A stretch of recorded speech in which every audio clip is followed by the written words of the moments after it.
আসসালামু আলাইকুম রহমতুল্লাহি ওয়া বারাকাতুহু। বন্ধুরা, আজকে আমি একটা আলোচনা করব। সেটা হলো অনেকটা আপনার মানে আহ, আধ্যাত্মিকতা কি বা অলৌকিকতা কি এই জাতীয়। হুম আপনার ধরুন আহ, ব্যাপারটা কিভাবে বলবো। অলৌকিকতা বলতে মানে ওইটা আহ, আমাদের যে মানে মাথার চিন্তা ভাবনা, সেই চিন্তা ভাবনাটা অ্যাকচুয়ালি কি, আমাদের ব্রেনের যে মানে থিঙ্কিং গুলো, সেই থিঙ্কিং গুলো পার্টিকেল ফিজিক্সে অ্যাকচুয়ালি কি, এটা কি কোনো পার্টিকেল নাকি এটা কোনো ওয়েভ।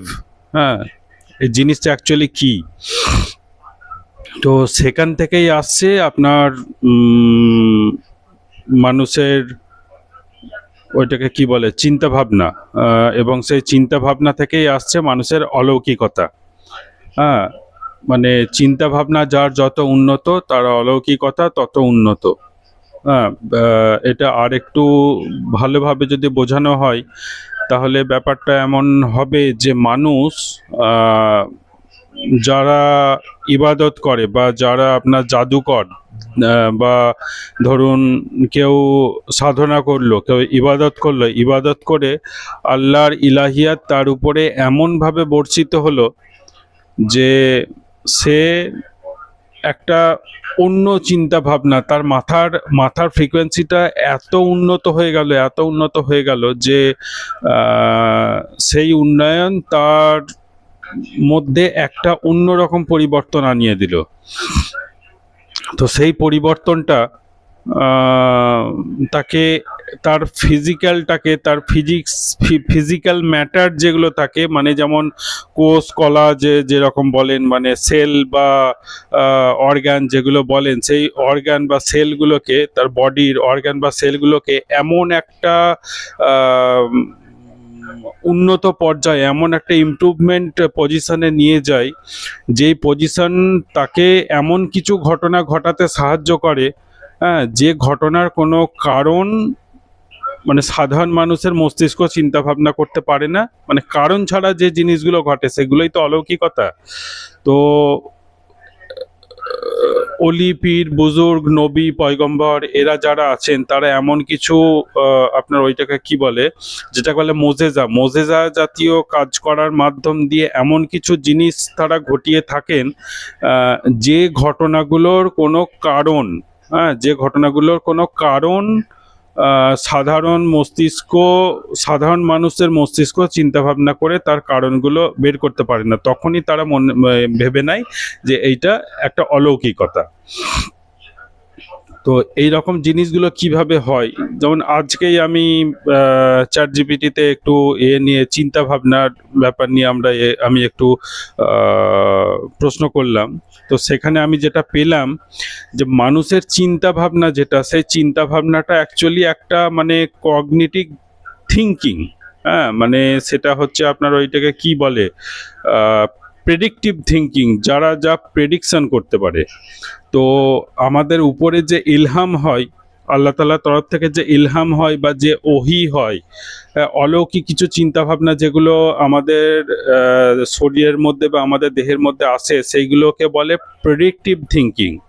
তো এই প্রেডিক্টিভ থিঙ্কিং এর কিন্তু একটা ওটাকে কি বলে, বায়োলজিক্যাল ইকুয়েশন আছে।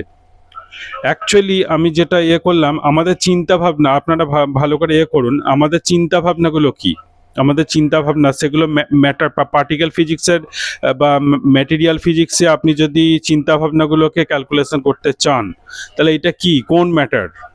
আমরা বাস্তব জগতে যা কিছু দেখি এগুলো তো সব ম্যাটার। মানে ধরুন আমি এই যে আমার এই পেছনে যে দেওয়ালটা, এই সবুজ রঙের কাপড়টা, বা আমি যে কথা বলছি, আমার এই মুখটা, আমার হাতে যেই মাইকটা আছে, এই মাইকটা, এইগুলো তো সব এক একটা ম্যাটার, এগুলো তো সব এক একটা পার্টিকেল। এগুলো nothing but some made up by some electrons and protons gathering together and make this particles, make this shape. তো ঘটনা হচ্ছে এইগুলোকে আমরা দেখছি মানে বিভিন্ন টাইপের, যেমন এইটা প্লাস্টিক, তো প্লাস্টিকের অনেকগুলো মলিকুলস একসাথে গ্যাদার হয়েছে, গ্যাদার হয়ে একটা মানে অণু তৈরি করেছে। সেই অণুগুলো আবার গ্যাদার হয়ে একটা পরমাণু তৈরি করেছে। সেই পরমাণুগুলো আবার অন্যান্য পরমাণুর সাথে এই পরমাণু তৈরি করেছে। পরমাণুগুলো আবার একে অপরের সাথে গ্যাদারিং করে একটা অণু তৈরি করেছে। সেই অণুগুলো আবার একটা অণু আর একটা অণুর সাথে রাসায়নিক বিক্রিয়ার ফলে এই প্লাস্টিকটা তৈরি হয়েছে। একটা অণু আর একটা অণুর সাথে বিক্রিয়া করে আমার যে মুখটা দেখতে পাচ্ছেন, এই মুখের সেলগুলো তৈরি করেছে এবং বহু সংখ্যক সেল মিলে আমার মুখের যে অর্গান শেপটা, সেই শেপটা তৈরি করেছে এবং সেই শেপটার সাথে আরও কিছু মিশে আমার এই মুখটা তৈরি করেছে। এইটাই তো পার্টিকেল ফিজিক্স। আমার যে মুখটা আপনারা দেখতে পাচ্ছেন, এইটা তো পার্টিকেল ফিজিক্সের ফলে ভিউ হচ্ছে। কিন্তু আমাদের যে মাথার চিন্তা ভাবনা, সেইগুলো কি কেউ ভিউ করতে পারে? সেগুলো কি কেউ দেখতে পারে? সেগুলো কেউ দেখতে পারে না।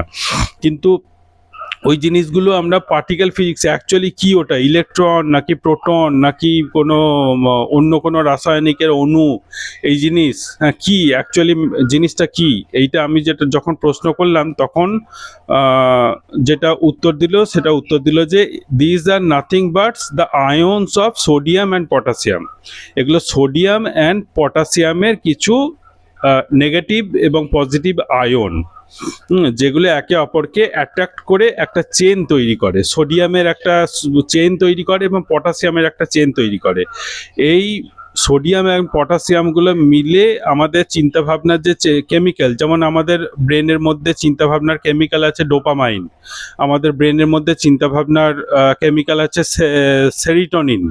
হ্যাঁ, তো এই সেরিটোনিন, ডোপামাইন, তারপরে আরও ওই আমি যেটা বললাম কগনিটিভ থিঙ্কিং অ্যান্ড হচ্ছে যে থিঙ্কিংটা বললাম ওটা কি বললাম, প্রেডিক্টিভ থিঙ্কিংয়ের একটা কেমিক্যাল আছে। এইগুলো সব কিন্তু এই সোডিয়াম এবং পটাশিয়ামের আয়ন দিয়ে তৈরি। ওই জন্যই দেখবেন ডাক্তাররা বলে, মানে মানুষ যখন চিন্তা করতে করতে সে কোনো কিছু চিনতে পারছে না, হ্যাঁ কোনো কিছু চিনতে পারছে না, তারপরে মনে রাখতে পারছে না, ভুলে যাচ্ছে, এইগুলো ল্যাক হলে ডাক্তার কি বলে যে হ্যাঁ এর সোডিয়াম পটাশিয়াম শরীরে কম আছে, যতটা সোডিয়াম পটাশিয়াম থাকার দরকার ততটা নেই, যার ফলে ওর মধ্যে এরকম সোডিয়াম পটাশিয়ামের ল্যাক হচ্ছে। তো ওই ল্যাকিংটা ঘটে কেন? এই আমাদের মাথার চিন্তাভাবনার মধ্যে যে ডোপামাইন, সেরিটোনিন যেগুলো তৈরি হয়ে আছে, সেগুলো কিন্তু এই সব সোডিয়াম পটাশিয়ামের আয়ন দ্বারা গঠিত কেমিক্যালস, এগুলো কেমিক্যালস। হ্যাঁ, তো এখান থেকে আপনি কিছু বুঝলেন যে আমাদের মানে কেমিক্যাল। এবং ওই আপনি আর একটা জিনিস ভালো করে বুঝতে পারবেন, একটা ধরুন কেমিক্যাল, আপনার সামনে একটা কেমিক্যাল আনা হলো, সেই কেমিক্যাল কিছু কেমিক্যালের কিছু ঝাঁজ থাকে। একটা কেমিক্যালকে আপনি নাকের কাছে আনবেন, তো দেখবেন আপনার নাকে একটা ঝাঁঝালো মানে স্বাদ যাচ্ছে। টেস্ট করবেন, দেখবেন সেই কেমিক্যালের স্বাদটা একটু লবণাক্ত। তো এই ধরনের গুণগুলোও তো আছে। তো এর মধ্যে ওইগুলো এক প্রকার ওয়েভ, ওইগুলো এক প্রকার বলা চলে মানে ইলেকট্রোম্যাগনেটিক। আমাদের যে মাথার থিঙ্কিং না, সেই থিঙ্কিংটা হলো ইলেকট্রোম্যাগনেটিক চেইন। তো এই ইলেকট্রোম্যাগনেটিক যে পাওয়ার, ইলেকট্রোম্যাগনেটিক যে ফিল্ড, ইলেকট্রোম্যাগনেটিক যে ইম্পালশন, এই ইম্পালশনগুলো কিন্তু আপনার ধরুন যে কেমিক্যালগুলো আছে তার কেমিক্যালের চারপাশে ওই স্বাদ হিসাবে বা ধরুন স্মেল হিসাবে একটা ওয়েভ তৈরি করে। একটা ওয়েভের একটা মানে কি বলবো, একটা মানে এরিয়া তৈরি করে, ওই একটা ফিল্ড তৈরি করে। এই ফিল্ডটা, এই জিনিসটা কিন্তু একটা আলাদা জিনিস। এইটা কিন্তু কোনো মানে কেমিস্ট্রি নয়, এগুলো হার্ড কপি, পার্টিকেলের হার্ড কপি নয়। এইগুলোর মধ্যে আপনার কিছু ওয়েভ আছে। তো যে অলৌকিকতা নিয়ে আমি কথা বলতে যাচ্ছি সেটা এই রকমই, যে ধরুন আমি যে চিন্তা ভাবনাগুলো করছি, যেমন ধরুন আপনার চিন্তা ভাবনা আলাদা, আমার চিন্তা ভাবনা আলাদা, তাহলে এই চিন্তা ভাবনা আলাদাগুলো কি করে হচ্ছে? আমার মাথার মধ্যে যে ডোপামাইন, সেরিটোনিন, তারপরে অন্যান্য যে কেমিক্যালগুলো আছে, সেই কেমিক্যালের পার্সেন্টেজ কম্বিনেশনে যে কেমিক্যালটা কম্বিনেশন করে যে কেমিক্যালটা তৈরি হচ্ছে, সেই কেমিক্যালের ম্যাগনেটিক ফিল্ড আমাকে যেটা চিন্তা করতে সাহায্য করছে। আপনার মাথার মধ্যে ওই ডোপামাইন, সেরিটোনিন এবং অন্যান্য যে কেমিক্যালগুলো আছে সেই কেমিক্যালের পার্সেন্টেজ মিলিত হয়ে একটা আলাদা কেমিক্যাল তৈরি করছে, আলাদা কম্বাইন্ড কেমিক্যাল তৈরি করছে, এবং সেই কম্বাইন্ড কেমিক্যালটা আপনাকে আলাদা চিন্তা ভাবনা করতে সাহায্য করছে। এইটাই হচ্ছে জিনিসটা। এবারে ঘটনা হচ্ছে, আমি যখন আল্লাহর কাছে ইবাদত করলাম, এবারে উপর থেকে যে নাজিল হচ্ছে, অলৌকিকতা নাজিল হচ্ছে, তারপরে উপর থেকে সব সময় আল্লাহ তাআলা হার্ড কপি, আমি আল্লাহ দাও আল্লাহ দাও আল্লাহ দাও চাইলাম, আল্লাহ তাআলা আমাকে একটা মানে কি বলবো, হরাম করে আমার বাড়ির ছাদে একটা হেলিকপ্টার নামিয়ে দিলেন। দিয়ে হেলিকপ্টার থেকে কতগুলো লোক বেরোলো, দিয়ে বললো যে হ্যাঁ তুমি আল্লাহর কাছ থেকে চেয়েছিলে, আল্লাহ আমাদেরকে ফেরেশতা রূপে পাঠিয়েছে। ওইভাবে তো হয় না। আমাদের যে এই দুনিয়াটা হলো বস্তুগত দুনিয়া। হ্যাঁ, বস্তুগত দুনিয়ার সব থেকে বড় রহস্য হলো, এখানে আপনাকে জারিয়া ইস্তেমাল করতেই হবে। জারিয়া ইস্তেমাল ছাড়া সরাসরি আল্লাহর তরফ থেকে নাজেল হয় পরমতম ব্যক্তি, চরমতম ব্যক্তি, উন্নত মানসিকতা যারা, তারা যেমন নবী, পয়গম্বর, রাসূল, হ্যাঁ, তারপরে আল্লাহর সর্বোন্নত মানের অলি, পীর, গাউস যারা, তাদের কাছে আল্লাহ তাআলা একবারে অলৌকিকভাবে পাঠান। কিন্তু মানে যে সমস্ত সাধারণ মানুষদের কাছে কিন্তু কিছু নাজেল হয় না। হ্যাঁ, সাধারণ মানুষরা যা কিছু পায় সব কিছুই পার্টিকেল ফিজিক্সের মাধ্যমে, কারো দ্বারা কারো মাধ্যমে, এরকম। হ্যাঁ, আমরা যারা সাধারণ মানুষ, আমাদেরকে কিছু পেতে গেলে আল্লাহর কাছে চাইতে হবে, চেয়ে আমরা মাথায় চিন্তা ভাবনা আসবে, আমরা একটা লোকের কাছে যাব, ভাই আপনি এই বিষয়ে পটু, আপনি এই বিষয়ে আমাকে সাহায্য করুন। এইভাবেই আমাদের সাধারণ মানুষদেরকে পেতে হবে, বুঝতে হবে? মানে সাধারণ মানুষ বলতে সাধারণ মুসলিমদের। হ্যাঁ, তো সাধারণ মুসলিমদের এইভাবে পেতে হবে। কিন্তু ঘটনা হচ্ছে, এখনো অবধি ধরুন আপনারা অনেকেই হয়তো বিশ্বাস মানে এইরকম করতে পারেন যে আল্লাহ তাআলার তরফ থেকে এখন কোনো কিছু নাজেল হয় না। ঠিক আছে, মানে নাজিল বলতে কি অলৌকিকভাবে কেউ কিছু নামিয়ে দেয় না। আমার সাথে একদিন একটা আহলে হাদিসের হচ্ছিল, তো তর্ক হচ্ছিল। সে আহলে হাদিসের তর্কে সে পীরদেরকে বারবার করছিল, মানে কি বলবো যে আপনার ওটাকে কি বলে, ওই মাজার পূজারি সবসময় বলে যায় না, এইরকম বারবার মাজার পূজারি, ভণ্ড পীর, হ্যাঁ ভণ্ড, দাজ্জাল, এরকম করে বলে তাদেরকে খুব খ্যাপাচ্ছিল। মানে খ্যাপায় বা খ্যাপাতো, মানে পীরদেরকে যারা মানে আর কি, তাদেরকে ওইভাবে খ্যাপায় যে তোদের পীররা তো এইরকম করে অলৌকিকতা, হোয়াট ইজ অলৌকিকতা, কবে কে দেখিয়েছে, কে ধারণ করে রেখেছে যে ওরা অলৌকিক। এইভাবে আমার সাথে খুব তর্ক করছিল যে আপনি বলছেন এইখানে খাজা নিজামুদ্দিন চিশতি আউলিয়া এখানে এসেছিলেন, এসে অলৌকিকভাবে অনেক কিছু কাণ্ড ঘটিয়েছেন, তো এইগুলো কে দেখেছে, এইগুলো যে কেউ তো বানিয়ে বলতে পারে। হ্যাঁ, এইরকম নিয়ে করছিল। তো সেই অলৌকিকতা, সেই যে মানে ওই ছেলেটা যে জিনিসটা বলেছে, বা ওই আহলে হাদিসটা আমার সাথে যেভাবে তর্ক করেছিল, সেই জিনিসটারই মানে এতদিন আমি কোনো উত্তর পাইনি। যে সত্যি তাহলে আল্লাহ তাআলা কি অলৌকিকভাবে কোনো জিনিস যদি নাজিল না করেন, তাহলে এটা তো প্রমাণ করা খুব মুশকিল। আমার মাথায় চিন্তা ভাবনাটা এসেছিল যে তাহলে তো এটা প্রমাণ করা খুব মুশকিল। এবারে আগেকার যুগে এত ভিডিও, এত সায়েন্স, হ্যাঁ, এত ইউটিউব, ফেসবুক এসব কিছু ছিল না, যার ফলে আপনার ওটাকে কি বলে, যার ফলে নবী পয়গম্বর যারা ছিলেন, তারা সাধারণ মানুষকে বোঝানোর জন্য মোজেজা প্রদর্শন করতেন। আল্লাহ তাআলা ওই মুহূর্তে, ওই জমানায় ওইগুলো কিছু ছিল না বলে আল্লাহ তাআলা তাদেরকে অলৌকিক ক্ষমতা দিতেন, তারা মোজেজা প্রদর্শন করত। কিন্তু এখনকার যে যুগ, এখনকার যুগে তো ধরুন বিজ্ঞান প্রচুর উন্নত, তারপরে উন্নত মানের বেরিয়েছে, উন্নত মানের সেন্সার বেরিয়েছে। এই যুগে যদি কোনো ফেরেশতাকে আল্লাহ তাআলা আসমান থেকে নাজিল করেন, তাহলে তো সেই ফেরেশতাকে যে কোনো মুহূর্তে আমাদের আসমানে যে স্যাটেলাইট আছে, এবং সেই স্যাটেলাইট থেকে যে কি বলবো সেন্সারগুলো আছে, সেই সেন্সারটা ক্যাচ করে ফেলবে যে হ্যাঁ ফেরেশতা এসছে। এবারে যেটা মানে গায়েবী বিষয়, সেই জিনিসটা যদি জাহিরি হয়ে যায়, তাহলে তার আর গায়েবী হয়ে কি, মানে তার গায়েবী হওয়ার মাহাত্ম্য কি রইল? ফেরেশতাদেরকে যদি ক্যামেরায় পাকড়াও হতেই হয়, তাহলে ফেরেশতারা আর গায়েব কেন? আল্লাহ তাআলা তো বলেছে ফেরেশতারা গায়েবে থাকবে, তাহলে আর গায়েব কেন? এইখানেই এই ব্যাপারটা। আল্লাহ তাআলা সবসময় যে ওই হার্ড কপি আমাদের থেকে বড়, এই গোটা পৃথিবীর থেকে 10 গুণ বড়, 12 গুণ বড়, 100 গুণ বড় ফেরেশতাকে আল্লাহ তাআলা মানুষের মতো রূপ দিয়ে প্রেরণ করবেন, এই রকমই তো আর নয়। আল্লাহ তাআলা এখন ফেরেশতা নাজিল করেন, কিন্তু সেই ফেরেশতাগুলোকে একবারে ছোট আকারে নাজিল করেন, মানে ভাইরাস ব্যাকটেরিয়া জাতীয় যে ছোট জীব, সেই ছোট জীবের মতো তৈরি করেন এবং সেইগুলোকে নাজিল করেন মানুষের। ধরুন এই আমি যে আপনার ওই সোডিয়াম পটাশিয়াম এবং ডোপামাইন সেইটোনিন কেমিক্যালের কথাগুলো বললাম, ওই রকম কেমিক্যাল আকারে আমাদের ব্রেনের উপরে নাজিল করেন। বুঝতে পারলেন তো? এবারে সেই হয়তো কেমিক্যালটা অন্য কোনো কেমিক্যাল হতে পারে, হয়তো ডোপামাইন নাও হতে পারে। যে জিনিসটা মানে পৃথিবীর কোনো বস্তুগত, পৃথিবীর কোনো মানে ক্যামেরা ক্যাপচার করতে পারবে না, পৃথিবীর কোনো চোখ দেখতে পারবে না, শুধু পৃথিবীর কোনো মানুষের চোখই কেন, কোনো জিনের চোখও মানে ক্যাপচার করতে পারবে না। এইরকম ভাবে আল্লাহ তাআলার কাছে তো ধরুন ওটাকে কি বলে, আল্লাহ তাআলার কাছে তো মানে অলৌকিকতা প্রদর্শনের বা কৌশল অবলম্বনের কোনো লিমিট নেই, তিনি তো আনলিমিটেড।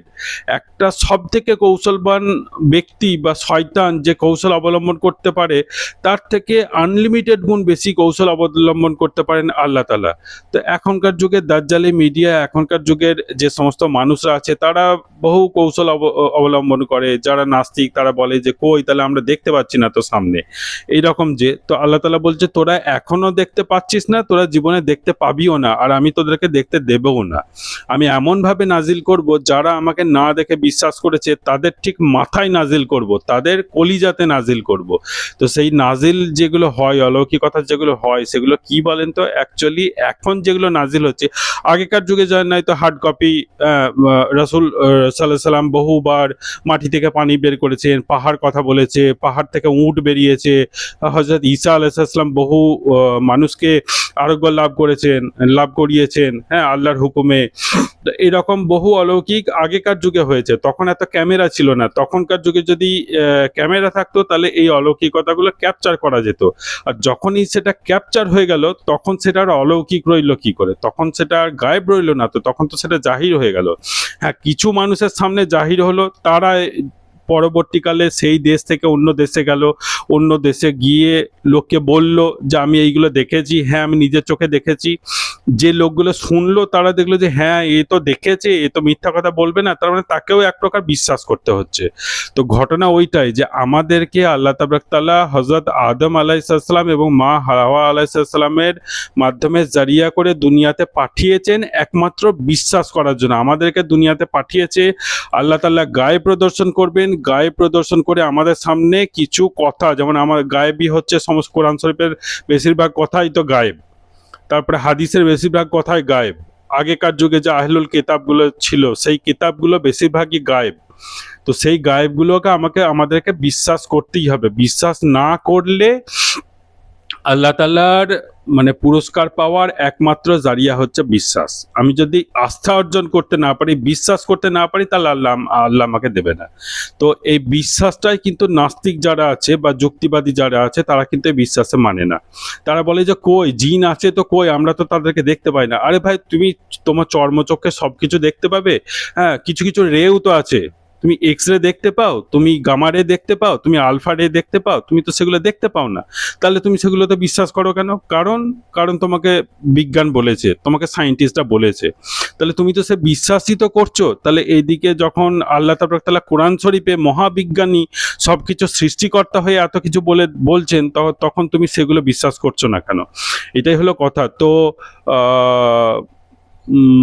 আপনার শুরু আমি যে কথাটা বললাম, সেই কথাতে এটা তো এক প্রকার অ্যাকচুয়ালি আলোচনা। হ্যাঁ, আমি মানে সর্বদাই আলোচনা করি, আমি যে খুব জ্ঞানী তাও নয়, আমি যে লোককে সর্বদা জ্ঞান দেব, লোকে আমার কথা শুনবে, হ্যাঁ, আমি যে সর্বদা বলবো যে আমার ভিডিওগুলো লাইক করুন, শেয়ার করুন, সাবস্ক্রাইব করুন, হ্যাঁ আমি এত কথা বললাম, এই রকম আমি বলি না। আমি এই কথাটা আমার জেহেনে এলো, আমার মনে এলো, আমার ফেসবুকে বন্ধু আছে, আমার ইনস্টাগ্রামে বন্ধু আছে, আমি এইটা ভিডিওটা শেয়ার করব। শেয়ার করে যার ভালো লাগবে দেখবে, যার ভালো লাগবে সে এই চিন্তাভাবনাগুলো পাবে, চিন্তাভাবনাগুলো পেয়ে তারও মনের মধ্যে কিছু চিন্তাভাবনা আসবে, সে কমেন্টে লিখবে, সেও নতুন ভিডিও বানাবে, সেই ভিডিওর লিঙ্কটা আমার ভিডিওর কমেন্ট বক্সে দেবে, আমিও তার ভিডিও দেখব, আরও কিছু জ্ঞান বাড়বে। এইটাই একটা আলোচনা আর কি, আমি আলোচনা করছি। আমিও একটা সাধারণ মানুষ, আপনারা যারা ভিউয়ার আপনারাও একটা সাধারণ মানুষ, এই রকমই হয়। তো আমি ভিডিওটা শুরু করলাম যে কথা বলে, সেটা হলো যে অলৌকিকতা তাহলে কি। হ্যাঁ, যে জিনিসটা, তো অলৌকিকতা ব্যাপারটা ওই রকমই আমাদের মানে এমন কিছু জিনিস আল্লাহ তাবারক তাআলা আমরা যখন মানে আল্লাহ তাআলাকে রাজি খুশি করিয়ে দিই, তখন আল্লাহ তাবারক তাআলা গায়েব থেকে আমাদের শরীরের ভেতরেই এমন কিছু মানে ভাইরাস ব্যাকটেরিয়া ছাড়াও তো আরো কিছু আছে, তো আল্লাহ তাবারক তাআলা হার্ড কপি মানে রক্ত মাংসের এমন কিছু মাখলুক বা এমন কিছু ফেরেশতা আমাদের শরীরের মধ্যে তৈরি করে দেন, এবং যেগুলো উপকার করে।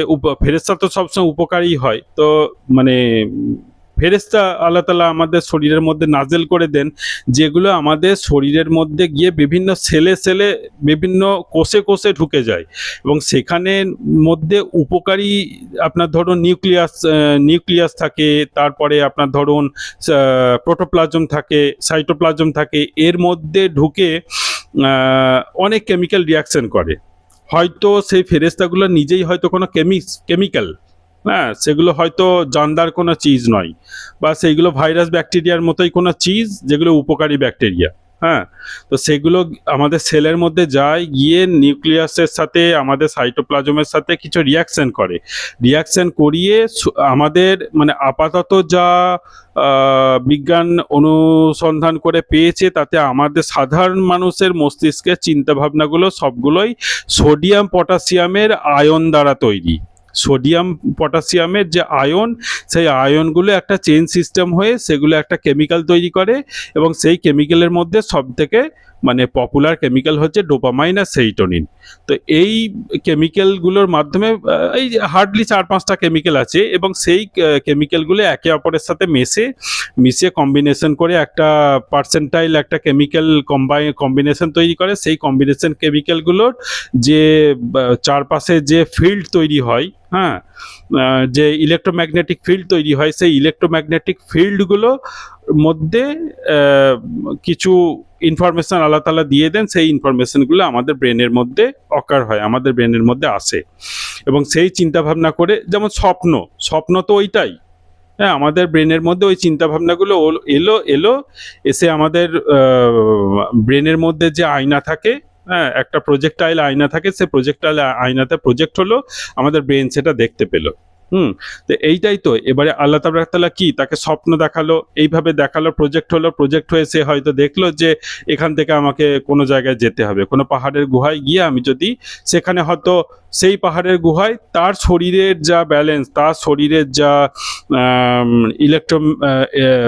ইলেকট্রো সার্কুলার যে এগুলো ফ্রিকোয়েন্সিগুলো আছে, সেইগুলো নিয়ে সেই পাহাড়ের গুহায় গেলে, সেই পাহাড়ের গুহায় এমন কিছু পরিবেশ আছে, এবং সেই পাহাড়ের গুহায় আল্লাহ তাবারক তাআলা এমন কিছু নাজেল করবেন, যেগুলো তার শরীরের যে কেমিস্ট্রি আছে, সেই কেমিস্ট্রির সাথে কেমিক্যাল রিয়াকশন করে তাকে একটা আলাদা অলৌকিকতা দেবে। এইটাই হলো মোদ্দা কথা, বুঝতে পারলেন তো। তাকে হয়তো একটা আলাদা অলৌকিকতা দেবে, সেই আলাদা মানে অলৌকিকতা বলতে আমি যেটা বোঝালাম, যে তার অন্তরের মধ্যে, তার হার্টের মধ্যে হোক, তার ব্রেনের মধ্যে হোক, তার সেলগুলোর মধ্যে হোক, তার অর্গানগুলোর মধ্যে হোক, কিছু ফেরেশতা নাজিল হয়ে সেগুলো কি কেমিক্যাল জেনারেট করবে, এবং সেই কেমিক্যালগুলো নিয়ে তার মাথার মধ্যে এমন কিছু চিন্তাভাবনা তৈরি হবে, যাতে সে একটা অলৌকিক প্রাপ্ত জ্ঞান তৈরি করতে পারে। এবারে ঘটনা হচ্ছে যে ওই যে অলৌকিকতা প্রাপ্ত মানে যে ব্যক্তিটা, সে ব্যক্তিটা তো সাধারণ ব্যক্তি নয়, সে তো ধরুন একটা পাহাড়ের গুহায় গেল, সেখানে গিয়ে সায়েন্টিস্টরা তো আর তাকে পাচ্ছে না। যদি পেত যে হ্যাঁ এর মধ্যে একটা অলৌকিকতা আছে, তাহলে তার গোটা ফিজিক্যাল মানে ফিজিক্যাল বডি যেটা আছে, সে ফিজিক্যাল বডি, রক্ত, ব্লাড, হরমোন টরমোন সব টেনে নিয়ে সেগুলো টেস্ট করলে হয়তো এক্সট্রা আলাদা কিছু খুঁজে পেত, আলাদা কোনো কেমিক্যাল খুঁজে পেত, বা আলাদা কোনো ইলেকট্রোম্যাগনেটিক ফিল্ড হয়তো খুঁজে পেত, এবং সেগুলো পাবলিককে জানাতে পারতো। কিন্তু অ্যাকচুয়ালি এগুলো অনেক পায়, আপনার রিসার্চার যারা আছে, সে রিসার্চাররা এগুলো পায়, কিন্তু সাধারণ পাবলিকদের কাছ থেকে মানে প্রত্যেক রিসার্চের একটা মানে কোড থাকে, সেই কোডটা হলো সকল কিছু সাধারণ পাবলিকদেরকে জানানো যাবে না। তো আমেরিকাতে দেখবেন এরিয়া 51 বলে একটা জায়গা আছে, সেখানে গাদা এলিয়েনকে ধরা আছে। তো সেই এলিয়েনদের ফ্রিকোয়েন্সি তো আলাদা, তাদের ইনফরমেশনগুলো আমেরিকা নাসা এগুলো লিক করছে না কেন? লিক করলে পাবলিকদের মধ্যে একটা আফরাতাফরি সৃষ্টি হবে, ওই জন্য ওগুলো বলে না। তো যেটাই হোক, আমি মানে আসল সার্কুলেশন থেকে ঘুরে যাচ্ছি, সেটা হলো যে সেই পাহাড়ের গুহায় গেল এবং আল্লাহ তাআলা তাকে তখন ওই যে গণ্ডি, ওই গণ্ডির মধ্যে তার ভেতর থেকে তাকে তৈরি করে দিলেন। ভেতর থেকে সে যখন তৈরি হয়ে গেল, তৈরি হয়ে মানে এমনভাবে তাকে তৈরি করলেন যে সে ওই পাহাড়ে তৈরি হয়ে যখন বাইরের পরিবেশে এলো, তখন বাইরের পরিবেশে এত খুংখার, এত মারাত্মক, সাধারণ পাবলিকগুলো যদি তার উপর চিল্লামিল্লি করে, তাহলে তাদের চিল্লামিল্লি তার উপরে আর কোনো একটা চাপ সৃষ্টি করতে পারবে না। এইরকমই তো এইভাবে মানে সে পাহাড়ের গুহায় অ্যাকচুয়ালি তৈরি হয়ে এলো। তো মানে কি, তাকে আল্লাহ তাআলা পাহাড়ের গুহায় একটা যোদ্ধা বানিয়ে দিলেন। তারপরে সে বাইরে বেরিয়ে এলো, বাইরে বেরিয়ে এসে সাধারণ পাবলিকদের সাথে একটা জিহাদ করছে। এই জিহাদটা কি? এই জিহাদটা হলো আধ্যাত্মিক জিহাদ, মেন্টালি জিহাদ করছে। সাধারণ পাবলিক এই বলছে, এই তুমি এই রকম, তুমি এত অসাধারণ কেন, তুমি এই রকম, কেউ তার নাম করছে। এক্ষেত্রে কি হয়? এক্ষেত্রে ধরুন কেউ বিরুদ্ধে কথা বললো, মানুষটা তো বিরক্ত হয়ে যাবে, সাধারণ মানুষ হলে বিরক্ত হয়ে যাবে, এই তুমি আমাকে এরকম বলছো কেন, এরকমই বলবে। কিন্তু যে অসাধারণ ব্যক্তি হবে সে বলবে যে না ভাই, আমি এরকম করিনি, আমার এইরকম করার এই হচ্ছে কারণ। সে শান্ত মস্তিষ্কে তাকে কারণটা জানিয়ে দেবে এবং তাকে কনভিন্স করার চেষ্টা করবে যে এইরকম তুমিও হতে পারো এইভাবে। কেউ যদি নাম করে, তাহলে তার মনের মধ্যে একটা আলাদা, এই আমার তো নাম করছে, তার মনের মধ্যে একটা আলাদা লোভ, সেই লোভটাও তার মধ্যে থাকবে না। মানে সমস্ত লোভ, লালসা, মায়া, মোহ যেগুলো আছে, সেখান থেকে তারা মানে এক প্রকার ডিসঅ্যাট্রাক্ট হয়ে যায় আর কি। তার মধ্যে কোনো ওইগুলোর প্রতি তাদের আর কোনো অ্যাট্রাকশন থাকে না। তো তারা এইভাবে তৈরি হয় কি করে? আল্লাহ তাআলা তাহলে নাজিল করেন, তো অলৌকিকভাবে হলেও তো আল্লাহ তাআলা তাদের উপর এইভাবে নাজিল করেন বলেই তো তারা এইভাবে অলৌকিক হতে পারছে। তাহলে মানে আজকের যুগে বিজ্ঞান এবং বিজ্ঞানসম্মত যুক্তিবাদী যে সমস্ত নাস্তিকরা বলে যে কই দেখতে পাচ্ছি না, কই আমাদেরকে দেখা উচিত, তো তাদের ক্ষেত্রে এই জিনিসটাই যে আপনারা অলৌকিকতা বিশ্বাস কোনোদিন করেনও নি, কোনোদিন করবেনও না, কারণ আপনাদের চিন্তাভাবনার ফ্রিকোয়েন্সিগুলোই ওই রকম। আপনারা চিন্তাভাবনা এগুলো কোনোদিন আপনাদের মাথায় এই চিন্তাভাবনাগুলো তৈরিও হয়নি। সব থেকে বড় কথা, যদি কোনোদিন তৈরি হয় আপনারা মানে হার্টলি সেটাকে ডিনাই করে দেন যে এরকম আবার হয় নাকি, দিয়ে সেই চিন্তাভাবনাটাকে আর বাড়াতে চান না। কিন্তু আপনি যদি গভীর রহস্যজনকভাবে আরও চিন্তাভাবনাটাকে বাড়িয়ে আরও ভালোভাবে চিন্তা করতেন, তাহলে হয়তো বুঝতে পারতেন যে হ্যাঁ এই ব্যাপার। তো আমি আজকে যে ভিডিওটা আপনাদের কাছে তৈরি করে এখানে উপস্থাপন করলাম, সেখানে কিন্তু এই ম্যাটারটা নিয়ে আচ্ছা ঠিক আছে আপনারাও একটু চিন্তাভাবনা করবেন আমি কি রকম বলেছি, আমি ঠিক বলেছি না ভুল বলেছি, আমার চিন্তাভাবনার মানটা কি রকম। যদি প্রয়োজন পড়ে আপনারাও এ সম্পর্কে যদি আলোচনা করতে পারেন। হ্যাঁ, আমি এরপরে আর একটা ভিডিও বানাবো এবং সেখানে আমি আরও একটু রিসার্চ করব যে ডোপামাইনের এবং সেরিটোনিনের যে চেইনগুলো তৈরি হয় এবং সোডিয়াম পটাশিয়ামের যে চেইনগুলো তৈরি হয়, সেই চেইনের মধ্যে কত পার্সেন্ট সোডিয়াম, কত পার্সেন্ট পটাশিয়ামের পার্সেন্টেজ থাকলে এবং ডোপামাইন সেরিটোনিনের কতটা পার্সেন্টেজ কম্বিনেশন থাকলে কি ভাবনা আসে, কি ভাবনা, সেগুলো নিয়ে আরেকটু রিসার্চ করে আরেকটা ভিডিও করব। আপাতত এইটা একটা মানে আপনি ধরে নিতে পারেন এটা একটা এক প্রকার মুখবন্ধ টাইপের, হ্যাঁ, যে একটা মানে পুস্তক লিখছি বা একটা ভিডিও পুস্তক লিখছি, সে ভিডিও পুস্তকের একটা শুরুর ভূমিকা। তো যাই হোক, আপনাদের কেমন লাগলো একটু জানাবেন। আসসালামু আলাইকুম, বাই।